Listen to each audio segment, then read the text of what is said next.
Hello, my name is Melissa Dyea, and I'm an applicant for the 2020 cohort of the Rural Schools Leadership Academy.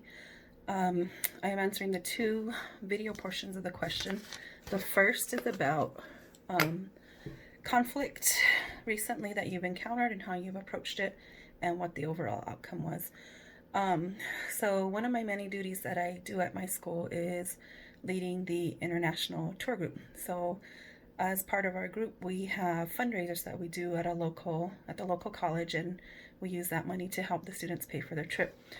In the fall of this year, we were transitioning a new group to the fundraising program, and we were short-staffed and in a very busy situation. And I had a parent who I had designated to handle the money. There was some misinformation about how and when the money was supposed to be picked up, and so there was some tension around getting everybody to drop their money because there's about 12 cashiers at the time. And as we were trying to deal with the situation, tempers got a little bit heated, and the parent ended up cussing at me right in front of all of our students and our parent volunteers. And so that was a situation that had a lot of tension. And at the time, I remember feeling very angry and frustrated, and I had to take a few minutes and walk away from the situation. It so happened that she and I were working at the same window, and so when she came back, I had to try to calm down and approach her and tell her that I didn't appreciate her speaking to me that way in front of students. She had proceeded to tell me that I wasn't one of her students, or she wasn't one of my students, and I couldn't approach her the way I approached my students. And first of all, I took offense at that because don't treat my students that way, and I don't speak to them in the manner in which she had spoken to me. But I also told her that I had never been disrespected in that manner by a parent in front of students, and that her attitude was reflecting poorly on her, as well as possibly undermining my own position in working with the students in the group. We ended up having to kind of keep our distance from one another as the day played out, and it was a tense moment. I was very frustrated and angry, and I could feel that carrying over. The outcome of that situation has been not necessarily that we resolved our issues, but that we have kind of kept our distance. Perhaps she feels like she can't work with me in a manner that maybe other parents do, but sometimes I think that's reflective of sometimes you don't always agree with the people that you work with, but you learn how to maintain a professional relationship. Her daughter is very committed to going on our trip, and so we realized that we do have to work together in the interest of the students. And so sometimes tempers flare, and you have to take a step back before you say things that you'll regret. And it's just a difficult situation, but that we've managed to work out in order to best serve the interests of her daughter. The second question was related to the TFA document on equity and diversity. As I was reading through the document, and I read it several times and thinking about it today as I was preparing to answer this question, one of the things that being a Native woman in education and having gone to a higher ed program where I felt like we were ostracized because of being Native women, I feel like it's always easy to pay lip service to the idea of equity and diversity and allowing it not to be a challenge in education. And so I think it's very important that we as educators, and particularly those who are not educators of color, come into your programs and your schools and understand that you need to be authentic in your interactions with the people that you are working with. As an example, I had a student that an administrator or curriculum director who I had worked with, where he was constantly saying, we value you, we appreciate you. And those were words coming out of his mouth, but his actions did not show that to the staff. And so, although he was saying the right things, his actions weren't showing that he felt like his staff had been valued. You also have to be authentic in the idea that you're willing to learn from the community that you're with. An example that had come to mind as I was reading over this was when I was in graduate school at Arizona State University. I was taking a women's history class The professor was non-native, an older woman, and it just so happened that the cohort that I had started with at Arizona State working on a master's in American Indian history had 6 native women, and we all happened to be in this class together. One of the books that we were assigned to read was A Zuni Man Woman, and the class was about 15 students, was a typical grad seminar. And as we were discussing the book, we were uncomfortable. A close friend of mine and I had gone together. We had gone to undergraduate together, and we rode together to campus, and we had been talking about how reading the book we felt was a violation of some of our own beliefs as traditional Native women, particularly because it dealt with the religious societies in the Zuni Pueblo.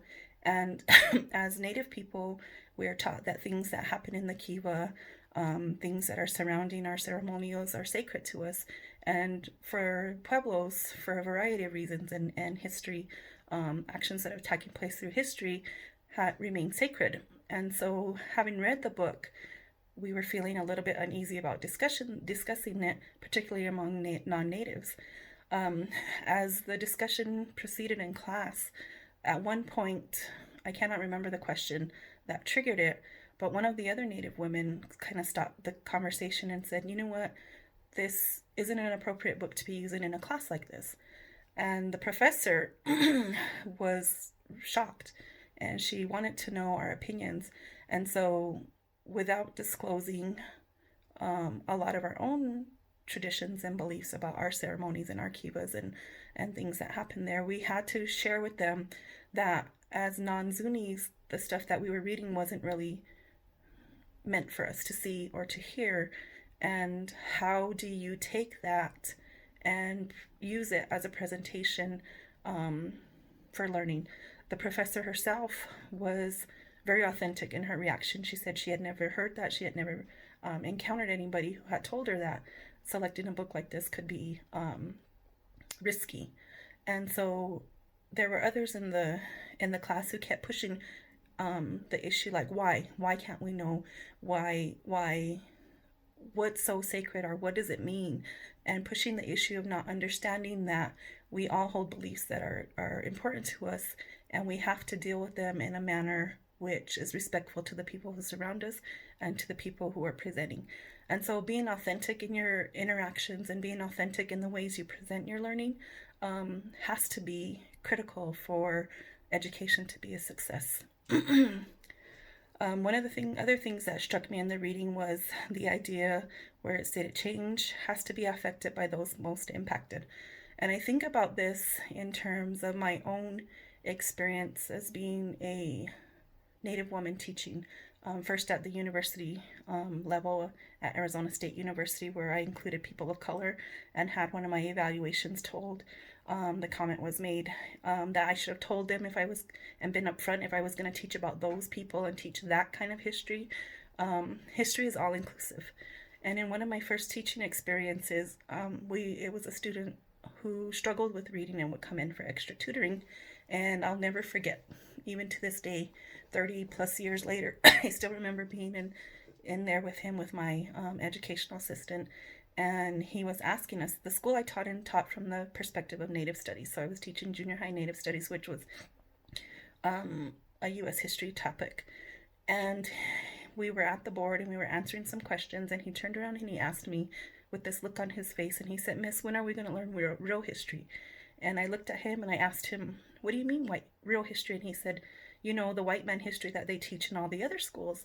And I just remember being so flabbergasted, thinking he didn't think that our history as Native peoples was real history. And I told him, I said, everything that happens to us is real history. In Arizona, the O'odham Pipash people, from which he was from, had been there long before the American history that we were learning about. They were there before the Spaniards, they were there before the Mexicans. And so the idea that he felt and other students felt that they weren't valued in history. So you have to be able to make a change that's impactful, to teach people that what you are teaching them has value, and that they, of people of color, have value. Their histories, their lives, their meanings, their learning is valuable. One of the other questions that I've been really looking at in another leadership program that I'm currently involved in is how do our own behaviors contribute to the barriers. Um, I have started the administrative leadership development program for the state of New Mexico, and I am looking. One of the conversations we've been having is about communication and attitudes, that how teachers' attitudes and administrators' attitudes have to reflect different perspectives. Because as a school administrator, you have to set the example and the tone for things that need to happen in your school. And so, one of the things that I've struggled with is communication and the idea of learning how to communicate effectively. Um, Not necessarily that I communicate effectively, but the idea in one of our readings says that we have to learn the learning style of the people we are communicating with.